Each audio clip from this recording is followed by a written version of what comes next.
샬롬, 하나님의 은혜와 사랑이 가득하기를 진심으로 축복합니다. 오늘 함께 묵상할 말씀은 사도행전 15장 41절에서 16장 5절까지입니다. 제가 낭독하겠습니다. 며칠 후에 바울이 바나바더로 말하되 우리가 주의 말씀을 전한 각 성으로 다시 가서 형제들이 어떠한가 방문하자 하고 바나바는 마가라 하는 요한도 데리고 가고자 하나 바울은 밤빌리아에서 자기들을 떠나 함께 일하러 가지 아니한 자를 데리고 가는 것이 옳지 않다 하여 서로 심히 다투어 피차 갈라서니 바나바는 마가를 데리고 배 타고 구브로로 가고 바울은 실라를 택한 후에 형제들에게 주의 은혜에 부탁함을 받고 떠나 수리아와 길리기아로 다니며 교회들을 견고하게 하니라. 바울이 더베와 루스드라에도 이르매 거기 디모데라 하는 제자가 있으니 그 어머니는 믿는 유대 여자요 아버지는 헬라인이라. 디모데는 루스드라와 이고니온에 있는 형제들에게 칭찬받는 자니 바울이 그를 데리고 떠나고자 할새 그 지역에 있는 유대인으로 말미암아 그를 데려다가 할례를 행하니 이는 그 사람들이 그의 아버지는 헬라인인 줄 다 알미러라. 여러 성으로 다녀갈 때에 예루살렘에 있는 사도와 장로들이 작정한 규례를 그들에게 주어 지키게 하니 이에 여러 교회가 믿음이 더 굳건해지고 수가 날마다 늘어가니라. 아멘. 지난 시간에는 우리가 예루살렘 총회에 대해서 다루었습니다. 아주 좋은 결정이 이루어졌죠. 이제 공식적으로 유대 그리스도인과 이방 그리스도인은 비록 서로 다른 문화적 배경을 갖고 있다 할지라도 바로 그렇게 서로 다른 방식의 신앙 생활을 하도록 이제 인정해 주기로 결정이 되었습니다. 그렇게 이제는 유대 그리스도인과 이방 그리스도인 이렇게 이제 서로 하나가 되어서 복음도 잘 전파되고 이제 교회가 무럭무럭 자라였더라 이렇게 이제 사도행전이 끝나면 좋겠는데 그렇지가 않습니다. 오히려 이 귀한 결정이 이루어지자마자 곧바로 또 다른 문제에 직면하게 돼요. 인생이 그렇죠. 원래 무언가 이것만 해결되면 앞으로는 내가 승승장구할 것 같지만 사실 항상 이 문제를 해결하면 또 다른 문제가 튀어나오고 또 이 문제만 해결되면 다 잘 될 것 같은데 예상치 못했던 또 문제가 튀어나오고 이제 그게 우리의 인생인 것 같습니다. 이 바울과 바나바도 바로 그러했습니다. 바울과 바나바는 어쨌거나 예루살렘 이 총회의 그 결과에 정말 기뻐했고 그래서 다시 자기네들이 이 선교지를 이제 돌아보면서 지난번에 자신들이 세웠던 그 제자들은 잘 있는지 우리가 미처 하지 못했던 이제 교육도 하고 그리고 무엇보다 이 예루살렘 총회 결과들을 갖고서 조금 더 이제 자유롭게 그들을 격려하자 이런 마음으로 자신들이 선교했던 그 지역들을 이제 방문하려고 그 계획을 삼았습니다. 근데 바나바가 마가도 데려가자 이렇게 제안을 한 거예요. 근데 바울은 반대를 하는 거죠. 왜냐하면 마가 같은 경우는 하다가 중간에 이제 돌아가 버렸는데 이제 바울이 봤을 때는 이게 뭐 좋아 보이지 않았거든요. 바나바 입장에서는 마가한테 근데 이제 특별한 애정이라는 게 있단 말이에요. 그러다 보니까 이제 마가한테 한 번 더 이제 좀 여행 기회도 주고 싶고 그리고 또 이제 어떤 그 지도자로서 이제 세우고 싶어 하는 그런 마음이 있었을 겁니다. 그러나 뭐 마가와 바울이 뭐 특별한 관계가 있는 건 아니고 이제 바나바 통해서 그때 이제 여행을 하게 된 거니까 뭐 딱히 이 마가한테 별로 관심이 안 가죠. 그러니까 바로 이제 거부를 해 버리는 겁니다. 성경은 요 바울과 바나바의 입장 차이를 단순하게 설명하지 않아요. 어떤 분들은 약간 바울은 뭐 일 중심적으로 생각하고 바나바는 뭐 이제 사람 중심적으로 생각하고 이렇게만 설명하는데 그 정도면 문제가 안 되겠죠. 그 정도면 문제가 안 되는데 이거는 두 사람이 완전 절교할 수준에 이르렀다라고 성경이 이제 이야기를 해주는 거예요. 성경은 이렇게 기록합니다. 서로 심히 다투어 피차 갈라섰다 이렇게. 그래서 결국 이 둘은 정반대로 가요. 그러니까 바울과 바나바가 이렇게 배 타고 이렇게 한 바퀴 쭉 돌았단 말이에요. 그런데 이제 바나바 같은 경우는 이제 마가를 데리고 이제 배 타고 이쪽으로 가고 이제 바울 같은 경우는 이제 내륙을 이렇게 돌아가지고 완전 둘이 정반대로 그냥 헤어집니다. 그때 바울은 이제 혼자 가는 게 아니라 실라라는 동료를 이제 데리고서, 새로운 어떤 동료를 데리고서 이제 함께 돌아다닙니다. 이 실라가 정확하게 우리가 누군지는 몰라요. 예루살렘 출신의 그 실라인지 아닌지 뭐 알 길은 없습니다. 뭐 우리가 역사적으로 어떠할지는 몰라도 적어도 이제 글의 흐름상 이 실라가 다른 실라가 아니라 그 예루살렘의 실라라는 것 정도만 이제 우리가 이제 생각할 수가 있고요. 따라서 바울은 지금 전략적으로 안디옥 출신이었던 바나바랑 결별하고 이제 혼자 돌아다니면 아무래도 권위가 없잖아요. 그래서 이제 자신의 확실한 보증인이 되어줄 예루살렘 출신의 실라와 손을 잡은 것으로 보입니다. 그렇게 그들은 손을 잡고 이제 예전에 바울과 바나바를 제우스다, 뭐 헤르메스다 이렇게 불렀던 그 루가오니아 지역의 이제 더베와 루스드라도 이제 방문하게 되는 겁니다. 그리고 바로 그 루가오니아 지역에서 이제 디모데라는 청년을 만나요. 디모데. 그러니까 이 디모데가 보니까 혼혈입니다. 어머니가 유대인이고 아버지가 그리스도인이에요. 그러니까 이 바울이 이 디모데를 보고 나서 무슨 생각을 했는지 우리가 정확하게 알 수는 없지만 아마도 자신의 후계자를 삼고 싶어 했던 것 같아요. 바나바나 이제 마가 이러한 어떤 그 사람 이제 대체할 수 있는 그런 사람을 이제 찾은 거죠. 아마도 이제 마가라든지 디모데라든지 좀 젊었던 것 같은데 이제 바나바 그리고 이제 바울은 각각 추후에 이제 어떤 그 공동체의 그 지도자로 세울 사람으로 이제 그 둘을 이제 지목했던 것 같습니다. 그런데 하나의 문제가 있었는데 디모데가 이제 혼혈이었던 점이에요. 혼혈. 디모데가 아버지가 이제 그리스인이었기 때문에 아마 할례를 받지 않았던 것 같습니다. 그래서 이 예루살렘 총회가 예전 같았으면 근데 이제 할례 받지 않은 사람이 이제 지도자가 된다는 건 상상할 수가 없었죠. 왜냐하면 뭐 이방인들만 있는 게 아니라 유대인과 이방인이 이제 섞여 있었으니까. 그리고 이제 유대인이 더 이렇게 이제 우위에 있었죠. 그래서 예전 같았으면 좀 문제가 됐는데 다행히 예루살렘 총회가 지금 막 할례를 받지 않아도 된다 이 결정을 딱 내렸단 말이에요. 그러면은 사실 디모데는 할례를 받지 않아도 지도자가 될 수 있습니다.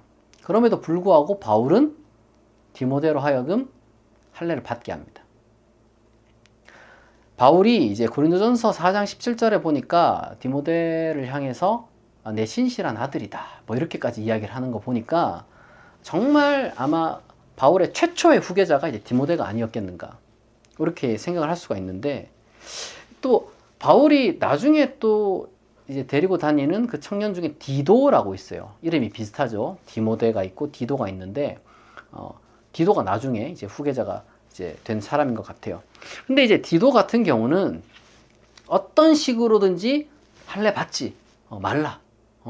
너 심지어 내가 봤을 때는 디도가 그냥 그러지 말고 할례 받으시죠 이렇게까지 했던 그런 상황이 있었던 것 같은데 바울이 아니야 너 할례 받지 마 이렇게 이제 말립니다. 그게 이제 갈라디아서 2장에 잘 나와 있어요. 그래서 사람들이 약간 이해하기 어려워하는 거죠. 왜 디모데는 할례를 받게 하고 디도는 왜 할례를 이렇게 못 받게 이렇게 막 막나?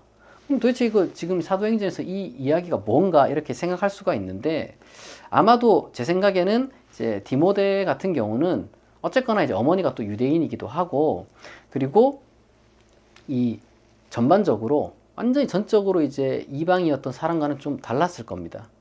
그리고 우리가 갈라디아서를 보게 되면 디도는 절대 할례 받으면 안 돼 이렇게 이제 말하는 것만 생각할 수 있지만 또 정작 고린도전서 보게 되면은 뭐 할례를 받건 안 받건 뭐 그렇게 중요하냐 이런 식으로 약간 좀 뭐랄까 생각을 다른 사람의 생각인 것처럼 왜냐하면 이제 어떤 쪽은 절대 받으면 안 돼. 어떤 쪽은 뭐 이래도 그만 저래도 그만 이 둘은 완전히 다르거든요. 그러니까 이게 왜 사람이 이러나 좀 이해가 안 된다 이렇게 이제 볼 수도 있는데 사실 우리가 어떤 공식 결정, 뭐 규정, 뭐 이런 것들을 뭐 현장에서 뭐 이게 막 완전히 100% 이제 지켜진다, 뭐 이런 것도 우리가 현실적이지도 않고 그리고 철저하게 뭔가 자의식을 가진 사람이 있다 할지라도 이제 그게 뭐 이제 상황에 따라서 달라질 수 있는 거는 이상한 게 아닙니다. 오히려 이제 아주 자연스러운 그런 어떤 인간의 모습이에요. 그러니까 중요한 건 그럼 이제 왜 하필 디모데는 이제 할례를 받게 했느냐? 이제 디모데는 이제 혼혈이라는 거는 이제 얼굴만 보면 안단 말이에요, 사실. 그러니까 이제 외모적으로도 그렇고, 그리고 뭐 당연히 이제 그 지역에서 디모데가 나중에 어떤 그 역할을 감당할 것 같은데, 뭐 디모데 가족 관계에 대해서 이제 다 뭐 알고 있었겠죠. 그러니까 디모데가 이제 할례를 받는 것은 어떤 뭐 교리적인 아니면 무슨 예루살렘 총회의 어떤 그 결정을 뭐 무시하는 그런 게 전혀 아닙니다. 오히려 디모데는 성인 할례를 했단 말이에요. 그러니까 감히 누구도 뭐 이방인도 유대인도 감히 누구도 이제 하지 못한 일을 함으로써 이제 지금 이방인과 유대인이 섞여 살고 있는 바로 거기서 이 교육자로 설 때 공연한 유대인의 시비가 걸리지 않게 하는 어떤 그러한 눈에 띄는 가장 확실한 그 상징적인 방법이 뭐였냐? 할례였다는 거죠. 그러니까 성인 할례는 어쨌든 목숨을 거는 거란 말이에요.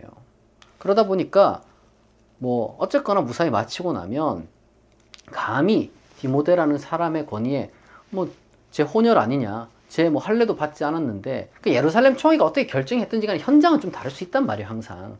그 전통과 관습에 얽매인 사람들 때문에.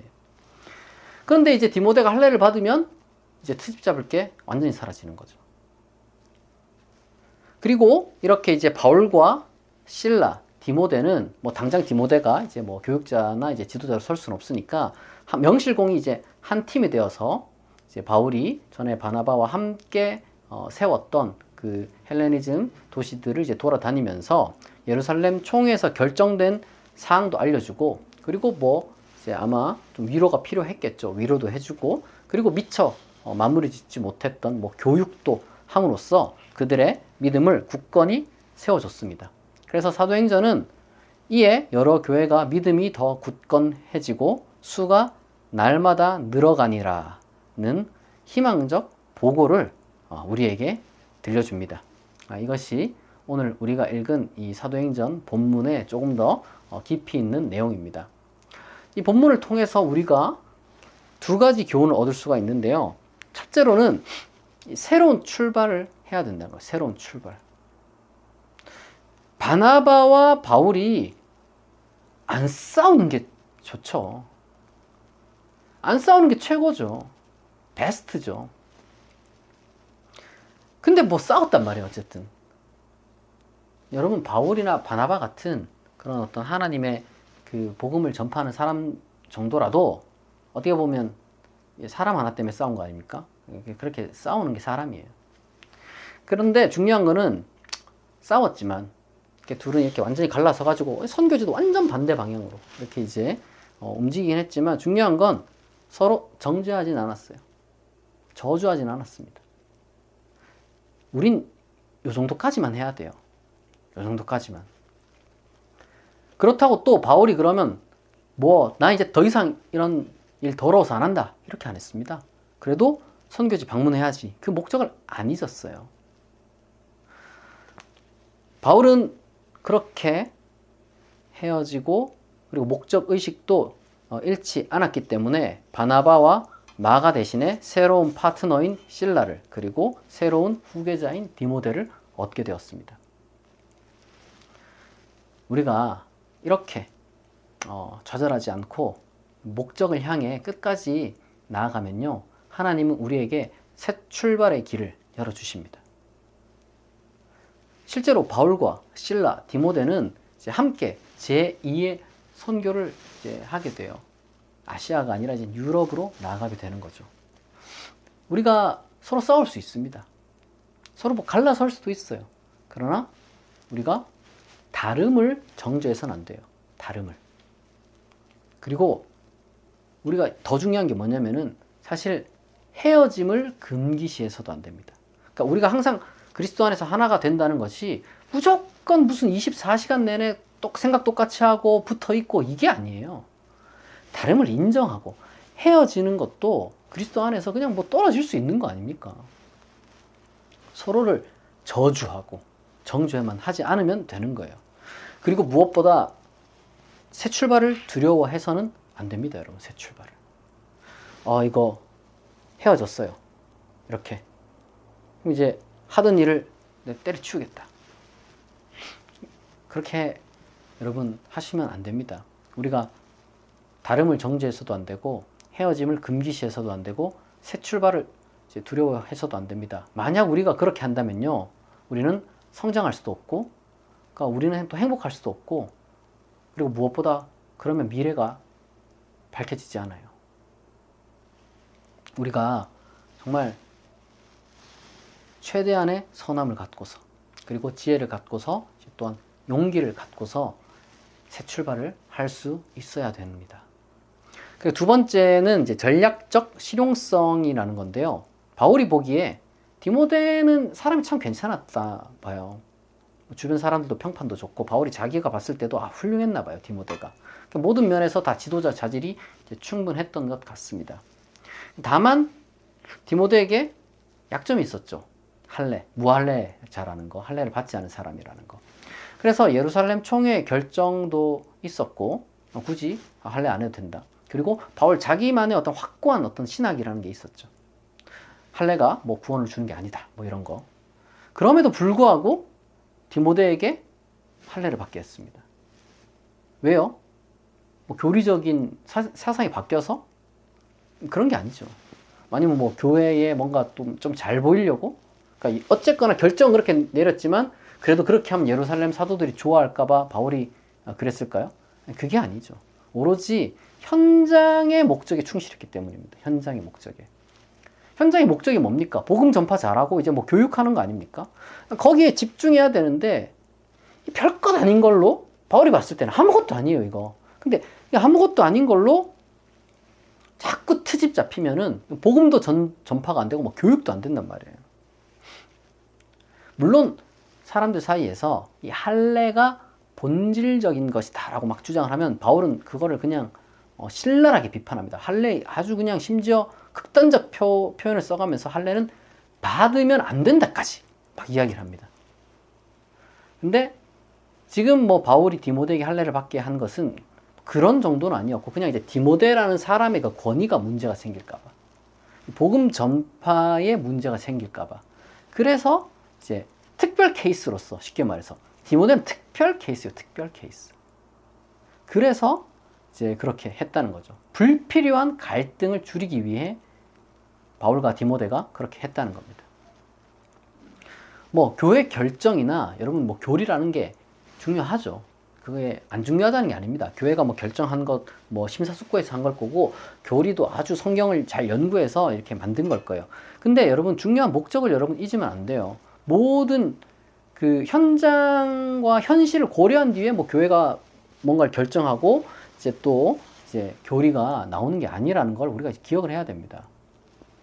무슨 말이냐면 아무리 뛰어난 물리학이 있더라도요, 뭔가 이게 새로운 게 관측되면 그 이론을 좀 수정을 해야 돼요. 교리나 교회 결정도 마찬가지입니다. 현장에서 하나님의 사랑과 진리를 전하는 데 있어서 이제 뭔가 좀 달라지는 경우가 있단 말이에요. 예전에는 뭐 그런 게 없었는데 현장이 이제 펼쳐질 때마다 조금씩 이게 다르단 말이에요. 그러면은 여러분 현장에 맞춰서 교리랑 교회 결정을 수정해야 되는 것이지, 현장을 어떻게 바꿉니까? 현장은 그냥 있는 그대로 존재하는데. 그럼 하나님께서 이렇게 펼쳐주신 것을 우리에게 이제 보여주면, 우리는 여기서 더 생각을 해야 되죠. 생각하기 싫어하는 사람들이 자꾸 이제 옛날 결정 안 바꾸려고 하는 거예요. 생각하는 것도 여러분 노력이고 헌신이고 하나님 나라를 위한 그 봉사입니다. 설교를 마무리하겠습니다. 오늘 우리는 바울과 바나바의 갈등, 그리고 이제 그 이후의 이야기를 좀 살펴보았는데요. 우선 우리의 계획이나 우리의 관계라는 것이 방금 전까지 너무 기뻤는데 정말 예상치 못했던, 그리고 이제 생각하기 싫은 그런 방향으로 흘러갈 수도 있습니다. 근데 여러분 그런 식으로 흘러간다고 해서 우리가 뭐 잘못되었다거나 실패한 게 아닙니다. 충분히 그렇게 흘러갈 수 있습니다. 내가 예상치도 못했고 내가 원치도 않는 방향으로 흘러가는 것이 내가 무슨 죄를 지어서라거나 내가 뭔가 저주받아서라거나 그게 아니에요. 그냥 그렇게 될 수도 있어요. 다만 근데 그 순간 거기서 우리는 이 새 출발을 할 수 있어야 돼요. 그렇게 해야지 우리가 성장하는 겁니다. 바울이 비록 뭐 바나바와 싸우고 그렇게 이제 갈라섰지만 그래도 실라를, 디모데를 만나서 새로운 선교팀을 또 꾸밀 수가 있었잖아요.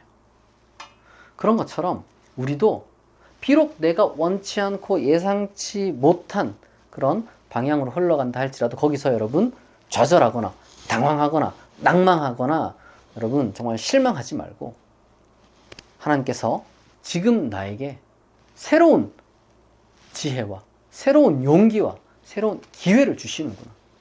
이렇게 여러분 생각하고 새 출발을 과감하게 여러분들이 도전하시길 바랍니다. 새로운 기회를 붙잡을 때다.